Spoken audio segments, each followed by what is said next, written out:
What's up, everybody? Welcome back to my Twisted Life of Poetry. I am Poetry. You are here for another recap and review of Real Housewives of Potomac, Season 3, Episode 14.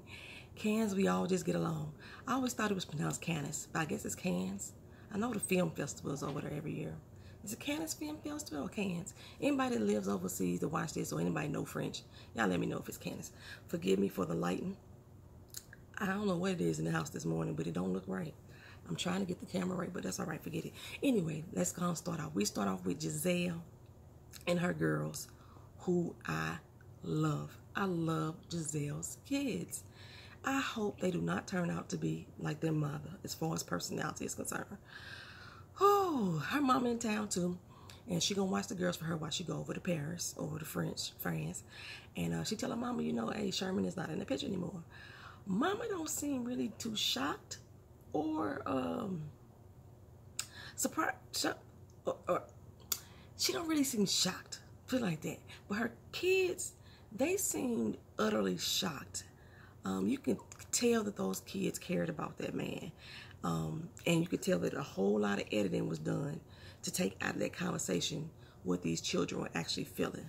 But they seem to be really shocked by it. Ashley, she called up Robin, who is sick apparently, and she tells her that she really happy to go on to this trip, but she don't care how many trips that it takes. She's not changing her opinion about Monique or how they act with one another. And Ashley just all shits and giggles at the conversation. I was like, I guess her and Monique really didn't amend their friendship, you know what I'm saying? Because I think I would have had an opinion about what you're saying about my friend, or at least be trying to like encourage bonding if I was Ashley, but that ain't Ashley like messiness. But Robin feel that Monique just not being genuine. I didn't get that. I don't know why I didn't get that, because I'm still mad Monique even asked y'all to go. So, well, I guess not being genuine because Bravo's making her doing it. I guess not, you know, whatever. Anyway, Karen, she already at the airport. Ashley show up with her loud and crazy self. Candace is next, and then Giselle. Well, Giselle speaks to Ashley and Candace. She actually gives Candace an air kiss, which I was surprised. But Karen, nah. Karen is like, you know what? Let me go here and check out this AC. Okay? Because ain't nobody got time for that. Speaking of Giselle. And she said Giselle has not been a friend at all. And now she got to go to France with this bitch. I was like, ooh. She didn't even use batch this time. She said the bitch word flat out. And she said, but I'm ready for whatever gangbanging she got packed in her suitcase. Bring it on. Old ass acting like a child. I was like, oh, dog, Karen. So on the plane, Monique decided to upgrade to first class, and she upgraded Charisse with her. And who would be called TMS during this episode, because I got tired of saying too much screen time. So I have never been on a plane with those pods before. Have y'all ever been on a plane with those pods? Like, what airline is that? I need to get that in my life at least once. I want to experience the pod. Well, Monique is like, you know, I probably shouldn't have left the girls, but it is my birthday, right? Upgrade me. Giselle is salty as hell. Like, you didn't even want to come, Giselle. What you so mad for? Now you want her to kumbaya with you? You already said that when you get her, you wasn't even spending time with her. You was going to do your own thing. So why she need to kumbaya in business class? Which y'all, I don't even think that was business class. I think they was in the economy class for real. But I don't know, business class, I guess, because they got the pods. I don't know, whatever. Anyway, they didn't upgrade. So, too bad, so sad. Shoot. So Giselle, she say, you know, it's going down now. I don't know exactly what that meant. Maybe the plane was going down or sleep was about to go down. I don't know what was going down. But I hope that Ashley didn't really call another guy on the phone, because Giselle just busted you out if you did. She put you on straight front street, and she did. While she was snoring, not on the phone, because she said that she was snoring and on the phone. That I keep saying on the phone. She keeps saying that when she was snoring, she called out another man's name. It's, hey, you know what I'm saying? Then production get all up into Monique and TMS combo, and I was like, anyway, Monique was explaining about dating athlete and the fears that they have with dating an athlete and how they normally have to uplift them and you know, be their trophy wife pretty much. But now when they want to step out on their own, it's hard for that man to understand. So apparently, her and Krista had problems. They got into an argument the day before she left on the trip. That seemed kind of odd to me that it happened since he the one that's offered to pay for this trip. Like, he don't want her stepping out too much. It's pretty much what she was getting down to. Well, once they get off the plane, Monique done did it up big time. They ordered helicopters to the next destination, which I thought was pretty cool. Instead of taking a 45-minute drive, you get to take a 7-minute chopper ride across the city and see all the views from the sky. She put herself in the chopper with Robin, Giselle, and TMS. And Karen, Candace, and Ashley, they got to ride in the other one together. We get to the hotel. Monique got the little penthouse suite, and she decided to have an extra suite, and she wanted to give it to one of the green-eyed bandits as a peace offering. I'm like, she is really kissing their ass. You really kissing their ass, girl? I don't understand. Like, why? I'm still not getting this. You basically trying to buy their friendship? That's what I'm gathering? And they still treating you like shit? I don't get it. Well, everybody making their phone calls home. Candace called Chris. You know, he had to ground her butt again because she complaining about the wall being outside her window. He's like, girl, you are in Paris. You ain't supposed to be in the hotel anyway. You're supposed to be out in town enjoying the views out there. She was like, well, what if I want to wake up and see the Riviera? He said, go outside and see it. Hotel for sleeping anyway. Chris, I like Chris. I do. I like Chris, you know what I'm saying? Anyway, Giselle, she called her home. She can't reach her kids. Ain't none of them answering. Ashley called her mama, who says, no. She make a weird statement because we thought we was done with this whole Michael situation. Ashley felt that Michael wasn't appreciative enough of the song. The song sucked, Ashley. But she didn't see that he was smiling. He was kind of pensive. I don't know. When they showed Michael to me, after this one, he caught a few smiles. He was a little bit embarrassed. Because I don't think he was blushing. I think he was a little bit embarrassed that she was singing and with her brother like that. But I don't think he wasn't appreciative. Well, she said he didn't voice it to her. She'd rather him voice it. So she even though she felt it was a good idea to cut her mom off financially, she ain't talked to her mom in 2 months. That's not Michael's fault. He didn't tell you to stop talking to her. He said cut her off money-wise. Y'all had that because your mama was in her feelings. But in her, ever since that night of the open mic, she gonna start talking to her mama again. Because her mama has unconditional love for her. And Michael don't. He got conditions on his love. Ashley, don't start lying to yourself again. Baby, your mama got all kind of conditions on that love. Come on now. Don't start lying again. Don't start lying to yourself. But now she feel like she finna give up on the marriage again. You didn't want to come back in the first place, girl. It was all about that money and that prenup. Stop playing. Well, we didn't see Karen call home. We didn't see Robin call home. We just saw Robin going through her stuff. We didn't see Monique call anybody because, again, Monique said she had beef with Chris before she left. So I'm assuming that's why we didn't even see that phone conversation. So Monique is planning for them to do an essential oils distillery trip the next day and go to the perfume spot because Karen, trying to launch her line. Giselle's face in her confessional was like, hell no. That's not what I'm here for. Karen was like, yes, that's some grown woman shit to even think of me and consider me on her birthday. I appreciate that. So it's two very differences of opinion. Well, Giselle decides to ask Karen what was up with the perfume. What stage is she in? Karen took quick defense to that. Now the question itself wouldn't have bothered me. For some reason, I didn't see it coming from a shady place. But I guess Karen was feeling like, we ain't cool. None of your damn business. And then Robin goes and asks, well, what's your launch date then? Because I think she asked her, what did Giselle? Giselle said, what stage is in? She said, a good stage. When Robin asked her, when is the launch date? Soon. She can get a Sheree Whitfield answer. And, so Karen took real offense. Like, maybe it was some more editing to cut out. Because usually Giselle could be real shady. It turned shady once Karen went back to like, well, what's going on with you and your business partners? You got a lot of them.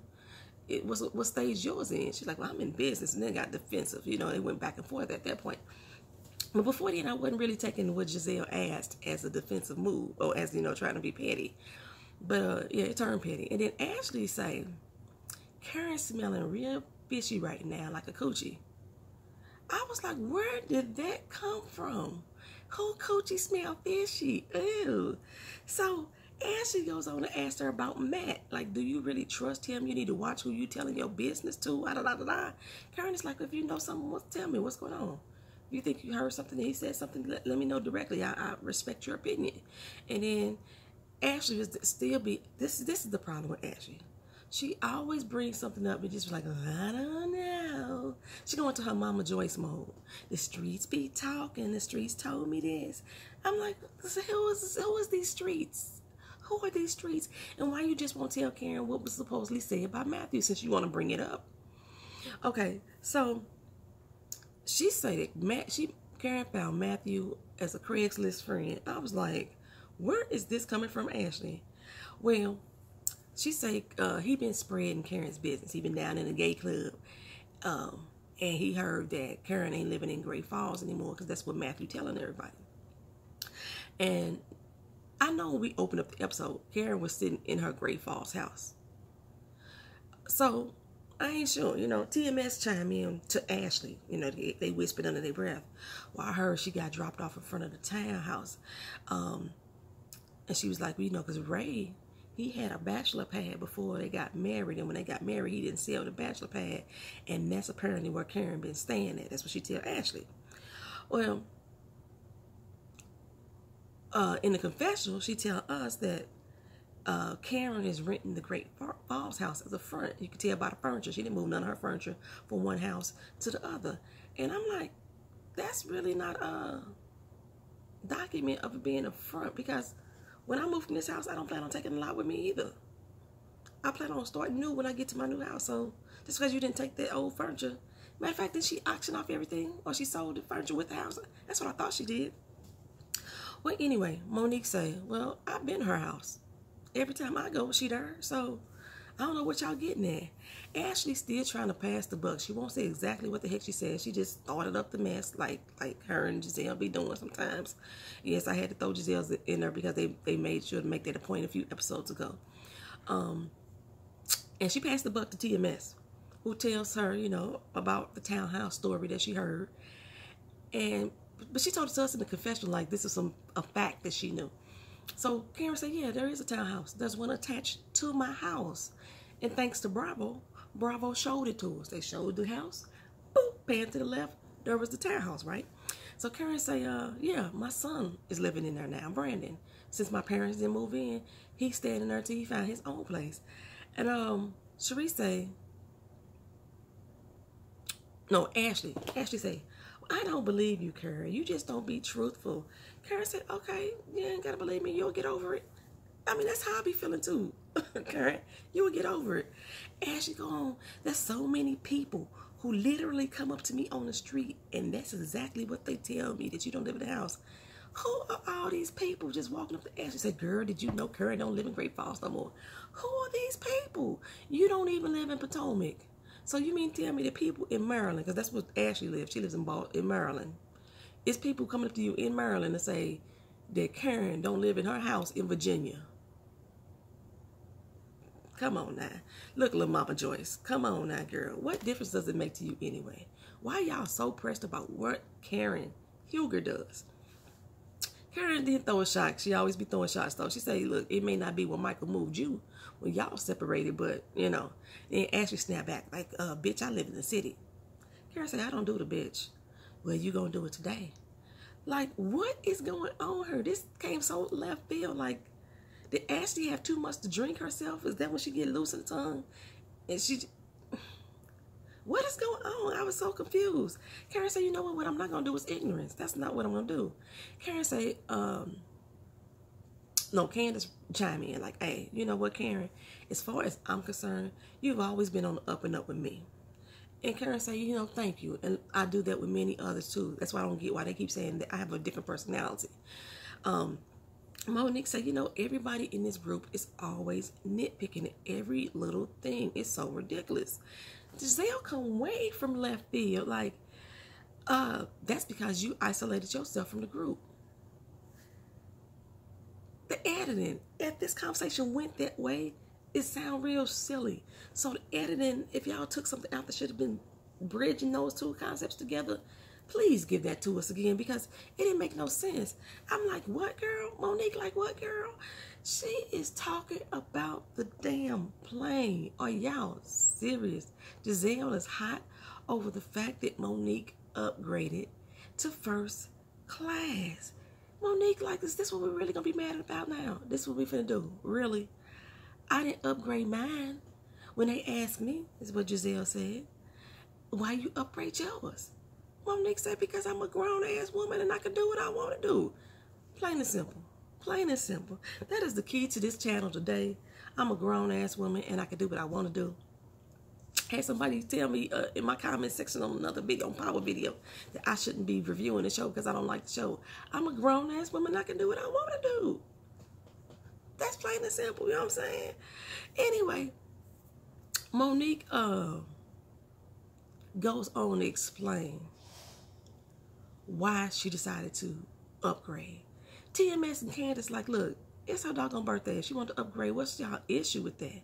But she goes on to explain about the issue she having with Chris. I would have told these heifers Nathan. But she feels that Giselle was giving her some solid advice in this situation. When Candace tried to explain the reverse side of things about not being the supportive mate, but being the one that's in the forefront, Giselle and Monique fall out laughing. And she's like, what, is that funny or something? So she continues on about, you know, the princess thing and how that's a trigger for her when people call her princess. And TMS say, well, that's because you're a princess. Baby, that look on Candace's face, oh, she wanted to snatch her a new one. She wanted to snatch her a new one. So the next day, they supposed to be going to the distillery thing. Giselle's waiting down there in the lobby, and I think Monique comes up. I think it was Monique.